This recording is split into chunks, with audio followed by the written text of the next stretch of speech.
Silicon city, garden city ಈ ಬೆಂಗಳೂರು ಈಗ ಅಕ್ಷರಶಃ ಒಂಥರ ಕಾದು ಕೆಂಡ ಆಗೋಗಿದೆ. ಬೇಸಿಗೆ ಶುರುವಾಗಬೇಕು, ಆದರೆ ಮಹಾನಗರದ ಬಹುತೇಕ ಭಾಗದಲ್ಲಿ ನೀರಿನ ಸಮಸ್ಯೆ ತಲೆದೂಗಿದೆ. ಇದರ ಭಾಗವಾಗಿ ಇವತ್ತು 2 ಭಾಗ, ಅದು ಚಾಮರಾಜಪೇಟೆ ಮತ್ತು ಯಲಹಂಕ, ವಿಸ್ತಾರ ನ್ಯೂಸ್ ಮಾಡಿರುವ ಜಲಕ್ಷಾಮದ ಅಭಿಯಾನ, ನೀರಿನ ಲಭ್ಯತೆಯ ಅಥವಾ ನೀರಿಗೋಸ್ಕರ ಒದ್ದಾಡ್ತಿರುವಂತಹ ಆ ನೈಜ ಚಿತ್ರಣವನ್ನ ನಾವು ನಿಮ್ಮ ಮುಂದೆ ತೋರಿಸ್ತೀವಿ. ಇವತ್ತಿನ 2 ಏರಿಯಾದ ಸ್ಪೆಷಲ್ ಸ್ಟೋರಿ ಬರ್ತಾ ಇದೆ ನೋಡಿ.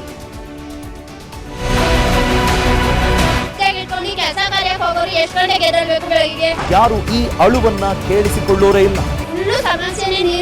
ಈಗಲೇ ಇಷ್ಟು ಪ್ರಾಬ್ಲಮ್ ಅಂದ್ರೆ ಮುಂದೇನಪ್ಪ ಕಥೆ? ಇದು ಸಮಸ್ಯೆಗಳ ರಾಜಧಾನಿ ಕೂಡ ಹೌದು. ಈ ಪ್ರಶ್ನೆಗೆ ಉತ್ತರ ಇಲ್ಲ. ರಾಜಕಾರಣಿಗಳು ಆನ್ ಸ್ಪಾಟ್ ಹೋಗಿ ಆದಷ್ಟು ಬೇಗ ಸಮಸ್ಯೆಗೆ ಪರಿಹಾರ ದೊರಕಿಸಿ ಕೊಡೋವರೆಗೆ ನಮ್ಮ ಈ ಅಭಿಯಾನ.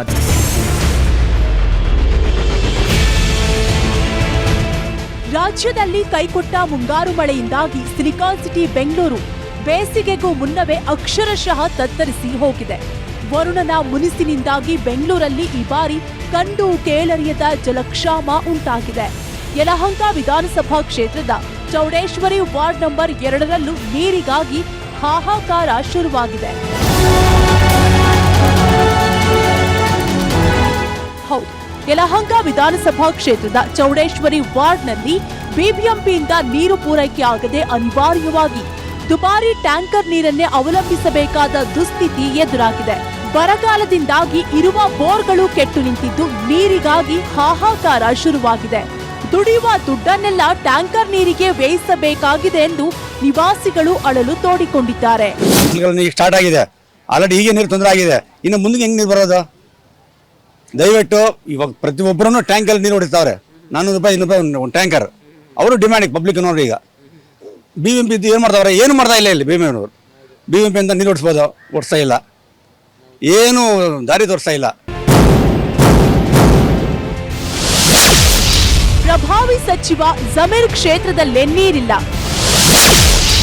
ಚಾಮರಾಜಪೇಟೆಯಲ್ಲಿ ನೀರಿಗಾಗಿ ಜನರ ಪರದಾಟ. ಇತ್ತ ಪ್ರಭಾವಿ ಸಚಿವರಾದ ಜಮೀರ್ ಅಹ್ಮದ್ ಕ್ಷೇತ್ರವಾದ ಚಾಮರಾಜಪೇಟೆ ವಿಧಾನಸಭಾ ಕ್ಷೇತ್ರದ ಕಸ್ತೂರ್ಬಾ ನಗರದ ವಾರ್ಡ್ ನಂಬರ್ 141ರಲ್ಲೂ ನೀರಿಲ್ಲದೆ ಜನರು ಕಂಗಾಲಾಗಿದ್ದಾರೆ. ವಾರದಲ್ಲಿ 2 ರಿಂದ 3 ದಿನಕ್ಕೊಮ್ಮೆ, ಅದು ಕೇವಲ 1 ಗಂಟೆ ಮಾತ್ರ ನೀರು ಬಿಡ್ತಾ ಇದ್ದು ನೀರಿಗೆ ಅಭಾವ ಸೃಷ್ಟಿಯಾಗಿದೆ. ಕೆಲವೊಮ್ಮೆ ಮಧ್ಯರಾತ್ರಿ ನೀರು ಬಿಡೋದ್ರಿಂದ ನೀರಿಗಾಗಿ ಜಾಗರಣೆ ಇರಬೇಕಾದ ದುಸ್ಥಿತಿ ಇದೆ ಎಂದು ನಿವಾಸಿಗಳು ಹೇಳ್ತಿದ್ದಾರೆ. ನೀರಿಗೆ ಈ ರೋಡ್ಗೆ ಫುಲ್ಲು ಸಮಸ್ಯೆನೇ ನೀರಿಂದು. ಆ ರೋಡ್ ನೋಡ್ರೆ ರೋಡ್ ಎಲ್ಲ ಹದ್ಗೆಟ್ ಹೋಗೈತೆ. ಈ ರೋಡ್ ಅಂತ ಯಾವ MP ನೂ ಬರಲ್ಲ, MLA ಬರಲ್ಲ. ಆಯ್ತಾ, 12:30 ಆದ್ರೂ ನಿದ್ದೆಗೆ ಇಟ್ಕೊಂಡು ಕೆಲಸ ಕಾರ್ಯಕ್ಕೆ ಹೋಗೋರು ಎಷ್ಟು ಗಂಟೆಗೆ ಎದ್ದೇಳ್ಬೇಕು? ಬೆಳಗ್ಗೆ ನಿದ್ದೆಗೆ ಎಟ್ಕೊಳಕ್ ಆಗಲ್ಲ. ಅದಕ್ಕೆ ಟೈಮ್ ಸರಿಯಾಗಿ 6 ಗಂಟೆಗೆ ನೀರ್ ಬಿಡಕ್ ಹೇಳಿ. 12:30 12 ಗಂಟೆ ಆಗುತ್ತೆ ಮೇಡಮ್ ಅವರೇ. 1 ಅವರ್ ನೀರ್ ಬಿಡ್ತಾರೆ, ಸಾಕಾಗುತ್ತಾ? ಮೇಲ್ಗಡೆ ಬಾಡಿಗೆ ಮನೆಯವ್ರಿಗೆಲ್ಲ ಹೋಗ್ಬೇಕು. ಆಯ್ತಾ, ತುಂಬಾ 2 ಅವರ್ ನೀರ್ ಬಿಟ್ರೆ ಎಷ್ಟು ಹಿಡಿಬಹುದು ಒಂದ್ ಮನೆಗೆ ಅಂತ ನೀವೇ ಅರ್ಥ ಮಾಡಕ ನಮ್ಗೆ ಹೇಳ್ಬೇಕು. ಓಟು ಮಾತ್ರ ತಿಂಗ ಕರೆಕ್ಟಾಗಿ ವರ್ಷಕ್ಕೆ ಒಂದ್ಸತಿ ಬರ್ತಾರಲ್ಲ, ನೀರ್ಗೆ ಯಾಕೆ ಸಮಸ್ಯೆ ಕೇಳಲ್ಲ? ಯಾರಾದ್ರೂ ಅಷ್ಟೇನೆ ಸರ್, ಬಡವರಲ್ಲಿ ಶ್ರೀಮಂತರಲ್ಲಿ ಸ್ವಂತ ಇರ್ಲಿ ಬಾಡಿಗೆಗಿರ್ಲಿ ಎಲ್ಲ ಯಾವರೇ ತಾನೆ ಓಟ್ ಎಲ್ಲರೂ ಹಾಕ್ತಾರೆ ತಾನೆ. ಸ್ವಂತ ಬಾಡಿಗೆ ತಕೋರು ಹಾಕ್ತಾರೆ, ಬಾಡಿಗೆ ಕಟ್ಟೋರು ಹಾಕ್ತಾರೆ ಅಲ್ವಾ? ನೀರಿಗೆ 750 ರೂಪಾಯಿ ಕೊಟ್ಟು ವಾರಕ್ಕೆ ಮನೆಗೆ ಹಾಕಿಸ್ಬಿಟ್ಟು ನೀರು ಬಿಲ್ ಕಟ್ಟಿ ಬಾಡಿಗೆ ಕಟ್ಟಿ ಜೀವನ ಹೆಂಗ್ ಮಾಡ್ತಾರೆ? ಇದೆಲ್ಲ ಕೇಳೋರಿಲ್ವಾ? 12 ಗಂಟೆ ಬಂದು 2 ಅವರ್ಗೆ ನೀರು ಎಷ್ಟು ಹಿಡಿಬೋದು ಅಂಜಾದು? ನಿಮ್ಮ ಮನೆಗಳಲ್ಲಿ ಎಷ್ಟು ಹಿಡಿತಾರೆ ಸರ್? ಇದು ಕೇಳಕ್ಕೆ ಯಾರು ಇಲ್ವಾ? 2 ಬಿನ್ಗೆ ನೀರು ಹಿಡ್ಕೊಬಿಟ್ಟು ಬಡವ್ರು ಏನು ಮಾಡ್ತಾರೆ ಸರ್? ಕೂಲಿನೇ ಗೈತಾರ? ಇಲ್ಲ ಬೆಳಗ್ಗೆ ಎದ್ದು ಕೆಲಸಕ್ಕೆ ಹೋಯ್ತಾರ? ಏನು ಮಾಡ್ತಾರೆ? ಇದು ಕೇಳೋರು ಯಾರು ಇಲ್ಲ. ಓಟು ಮಾತ್ರ ಕರೆಕ್ಟಾಗಿ ಬರ್ತಾರೆ. ಓಟ್ ಹಾಕಿ ಮೇಡಮ್, ಬನ್ನಿ ಮೇಡಮ್, ನಿಮ್ಗೆ ಏನು ಬೇಕು? ರೇಷನ್ ಬೇಕಾ, ಅಕ್ಕಿ ಬೇಕಾ, ಅದು ಬೇಕಾ, ಇದು ಬೇಕಂತ ಇದು ಕೇಳೋರು ಯಾವನು ಇಲ್ವಾ? ನೀರು ರಭಸವಾಗಿ ಬಾರದಿದ್ರು ಬಿಲ್ ಮಾತ್ರ ವೇಗವಾಗಿ ಬರ್ತಿದೆ. ಸಮಸ್ಯೆಗಳಿಗೆ ಪರಿಹಾರ ನೀಡದಿದ್ರು ದುಡ್ಡು ತಗೊಳ್ಳೋಕೆ ಜಲಮಂಡಳಿ ಮುಂದಿರ್ತಾರೆ ಅಂತ ಸ್ಥಳೀಯರು ಟೀಕಿಸುತ್ತಿದ್ದಾರೆ.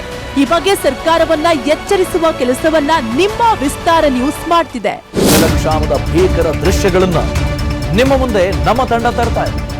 ಅಭಿಷೇಕ್ BV ಜೊತೆ ಲಕ್ಷ್ಮೀ ನರಸಿಂಹ, ವಿಸ್ತಾರ ನ್ಯೂಸ್, ಬೆಂಗಳೂರು. ಅನುಕ್ಷಣದ ಸುದ್ದಿಗಳಿಗಾಗಿ ವಿಸ್ತಾರ ನ್ಯೂಸ್ ಯೂಟ್ಯೂಬ್ ಚಾನೆಲ್ ಸಬ್ಸ್ಕ್ರೈಬ್ ಮಾಡಿ. ಹೊಸ ಸುದ್ದಿಗಳ ನೋಟಿಫಿಕೇಶನ್ಗಾಗಿ ಬೆಲ್ ಐಕಾನ್ ಕ್ಲಿಕ್ ಮಾಡಿ. ಲೇಟೆಸ್ಟ್ ಅಪ್ಡೇಟ್ಸ್ಗಾಗಿ www.vistaranews.com ವೆಬ್ಸೈಟ್ಗೆ ವಿಸಿಟ್ ಮಾಡಿ. ಅಂಗೈಯಲ್ಲೇ ಜಗತ್ತಿನ ಸುದ್ದಿ ತಿಳಿಯಲು ವಿಸ್ತಾರ ನ್ಯೂಸ್ ಕನ್ನಡ ಆಪ್ ಡೌನ್ಲೋಡ್ ಮಾಡಿ.